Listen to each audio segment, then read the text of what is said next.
പാപ്പൻശ്ശേരി പാലവും പഴയങ്ങാടി പാലവും പണി നടക്കുന്നത് കൊണ്ട് വാഹനങ്ങൾക്ക് തളിപ്പറമ്പ് ഭാഗത്തേക്കോ അല്ലെങ്കിൽ പയ്യന്നൂർ ഭാഗത്തേക്കൊന്നും പോകാൻ കഴിയാത്തൊരവസ്ഥയാണ്. ഇതിനിവിടെയുള്ള ആൾക്കാർ, അതായത് നാട്ടുകാർ തന്നെയാണ് അവിടെ മുൻകൈ എടുത്തിട്ട് വണ്ടി പോകാനും വരാനുള്ള സൗകര്യം ചെയ്തു കൊടുക്കുന്നത്.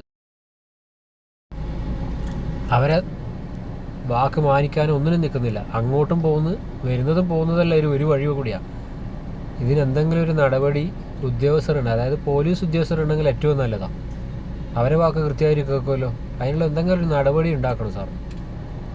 ഉണ്ടാക്കുക തന്നെ വേണ്ടത്. ഇങ്ങനെയുള്ള പോലീസ് ഉദ്യോഗസ്ഥർ ഉണ്ടെങ്കിൽ അവർ തമ്മിൽ തല്ലി വരുന്നു. അവിടുന്ന് വാഹനങ്ങൾ അങ്ങോട്ടും ഇങ്ങോട്ടെല്ലാം പോയിട്ട് ഇടയ്ക്കിടയ്ക്ക് നിന്നിട്ട് ആടെ നിൽക്കുന്ന മനുഷ്യൻ കൈകൊണ്ട് അങ്ങോട്ടും ഇങ്ങോട്ടും വരില്ല എന്ന് പറഞ്ഞിട്ട് അതിൻ്റെ ഇടക്കൂടെ വരുവെല്ലാം ചെയ്ത് അവിടെ നിന്ന് അടിപിടി കൂടുന്ന കാര്യങ്ങളിലെല്ലാം നമ്മൾ കാണുന്നത്. നിങ്ങളിത് കണ്ടാലും കണ്ടിട്ടില്ലെങ്കിലും ഞാൻ ഇടുവന്നെ ചെയ്തത്. നിങ്ങളത് എങ്ങനെയെങ്കിലും ഇതിനൊരു എന്തെങ്കിലും ഒരു പരിഹാരം കാണുമോ? അത്രേ എനിക്ക് പറയാനുള്ളൂ.